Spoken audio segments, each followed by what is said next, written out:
Hi friends! As many of you know, I have spent the last 9 months pregnant. And while AMA TV will continue to produce travel videos and discussions about the video production technology we use to make travel videos, I did want to take this unique opportunity to discuss some of the insights and tips that I picked up about traveling while pregnant, because I did do it quite a bit. And of course, because I know you all want to meet her, I will introduce you to my sweet little baby bundle at the end of this video.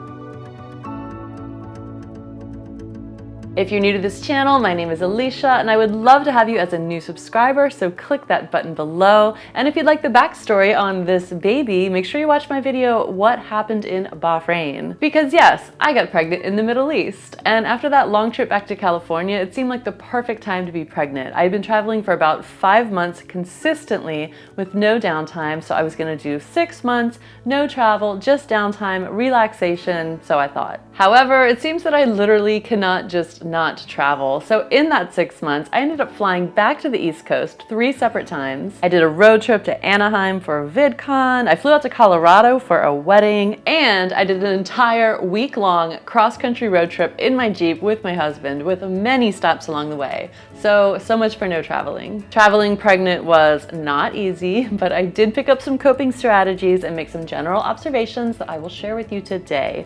So let's start with airline travel. The standard rule for flying pregnant, according to airlines, is that you can do so up to 36 weeks of pregnancy, which is only 1 month prior to your due date, as long as you're not expected to go into early labor. Now, I think this is a little bit nuts because you not only don't want to go into early labor on a flight, you probably don't want to go into early labor in a place that you're visiting and just have to have the baby at a random place. That would have been really disappointing. And then you have to, fly home afterwards? No. At least we do know that if you go into early labor on a flight, the flight attendants could probably deliver your baby because they've done so before. When making your travel plans while pregnant, it's important to give yourself plenty of time and remember that you probably won't be able to hustle the way that you used to. I definitely used to be able to speed walk through airports if I needed to, and pregnancy in the later stages especially, my walk kind of slowed to a slow waddle. Not to mention I needed more time for bathroom breaks, for snack breaks, and it's also good to just generally keep yourself at a low stress level during pregnancy. Traveling itself can be stressful and you don't want that situation. While you're traveling pregnant, it's best to just keep things really chill, and the best way to do that is to give yourself plenty of time. The next big concern I had about traveling pregnant was that ominous full body scanner at TSA that we all love. It looks like a giant X-ray, and X-rays are not okay for babies.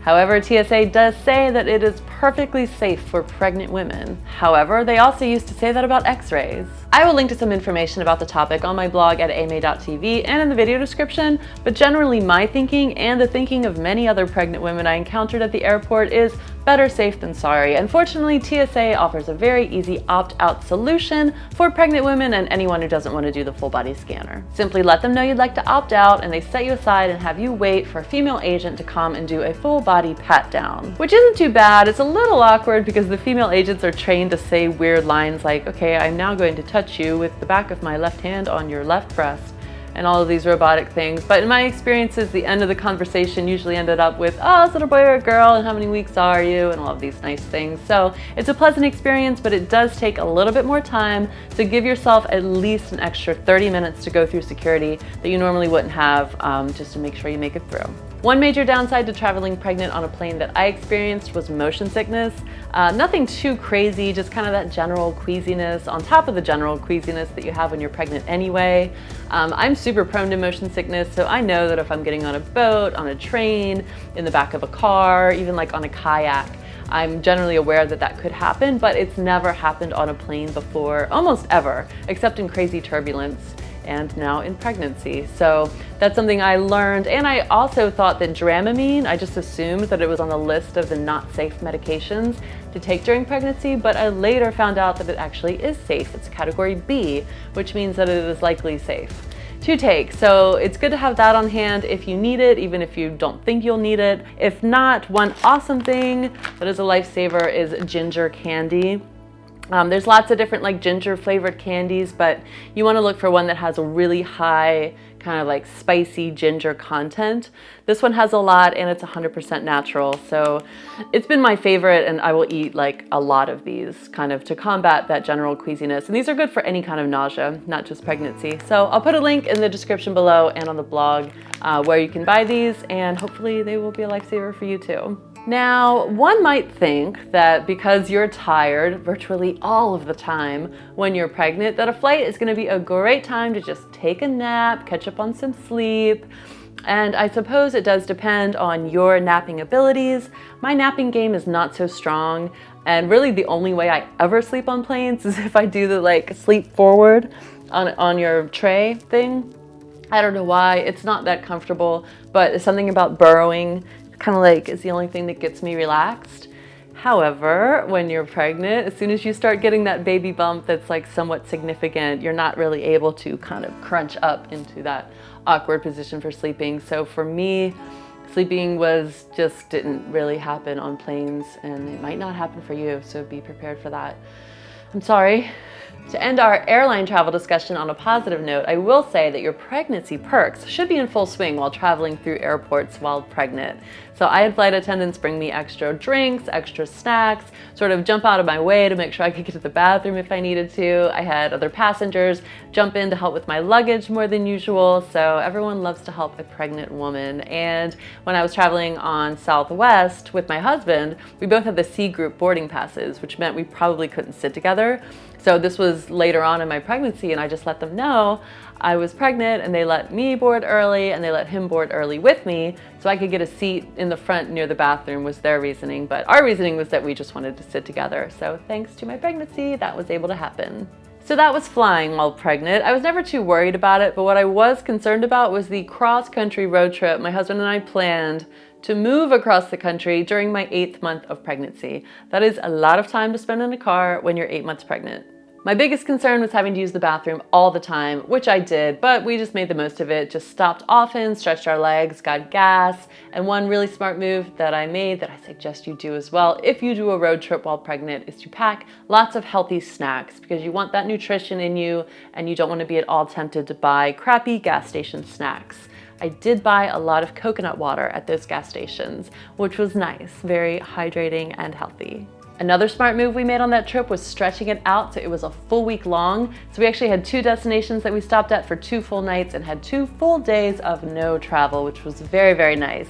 And if you'd like to watch that vlog, you can enjoy the entire experience with us in the video. Now, sleeping in a car is generally much more manageable than sleeping on a plane, but I will say it was made that much more fantastic by my decision to bring the most amazing pillow I've ever owned in my life, that I will introduce to you now. It is this, and this, and this, and this. Yes, I brought this in the car, and yes, it was worth it. This pillow is a pregnancy pillow, and it's really only marketed to pregnant women for some reason, although I can see pretty much anyone benefiting from the use of this pillow. If you're single and you need a snuggle buddy, if you have back and neck pain, if you have an uncomfortable bed, or you just have a hard time sleeping, the way that you're supposed to use it is you kind of curl up inside of it, link your arms under here, stick your head here, you've got your knee support right here, and you can have the back of it on your back or on your front. It's just so comfortable no matter what you do with it. It's really a multi-purpose pillow. And in the car, it just blew my mind how it fit right into all the awkward nooks and crannies, and it turned the front seat of my car into this cocoon of comfort. Not only that, we figured halfway through the trip that we could wrap it around the back for neck support and give my husband some neck support as well. So it was like this dual neck support pillow. I mean, this thing was totally worth bringing. Now that you want this pillow, I will also put a link to it in the video description below and on the blog at amy.tv. So I hope some of these tips and insights will be useful for you if you're pregnant and planning to do some traveling, or if you've got a lady in your life that you'll be traveling with and you just want to make things a little bit more comfortable for her while she is pregnant. If any of you have further tips, please leave them in the comments below. We would all love to hear them. What is coming up next on AMA TV? Well, the holidays are coming up, so I'm definitely going to be talking video production gear a little bit more for gift ideas. There's some really great gear out there I'm dying to show you. Also, I've got to show you my new town here in Pensacola, Florida. So I haven't seen much of the town yet. I've just been really busy moving into a house and having a baby, but I will show you what it's like in the winter. And then next summer is when things are really going to get happening around here. And without making you wait any longer, I will go and grab the baby because she's been sleeping this entire time, which is awesome. I know I'm going to have to be that YouTuber who has a baby in her arms at some point while I'm talking about stuff, but today wasn't that day. She's a little camera shy, but she's excited to meet you guys. So here she is, and I will see you all next time. Bye! Here she is, literally, while I was making this video. She's just sleeping peacefully in her little crib. Hi YouTube! Hi YouTube fans!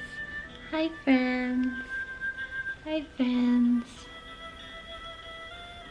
Her name is Ella Carter. She was born 7 pounds, 10 ounces at Gentle Birth Options in Niceville, Florida, which is a birthing center. So I did all natural childbirth, which was amazing. All right, guys. Bye. Bye. Somebody woke up. Hi. Sugar. Here she is. There she is. That's our precious little puppy pie. She's adorable and sweet. I like her jumping. I know, isn't that cute? Yeah.